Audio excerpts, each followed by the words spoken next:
How to edit audio in ClipChamp. Well, hello everyone, welcome back into the channel. In this video today, I'll guide you through the steps on how you can edit audio on ClipChamp. Well, the process is simple and pretty easy, so let me guide you through this video.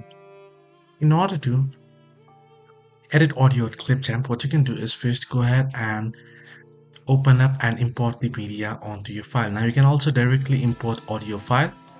However, here if you have the video, tap on three dots at the tab on audio and go ahead and detach the audio. Once you have detached the audio, it will be detached and will also be saved into your downloads on your device. But once you're here, now you can use here, you can switch the timeline, you can crop it and you can replace it, you can adjust the timeline, right?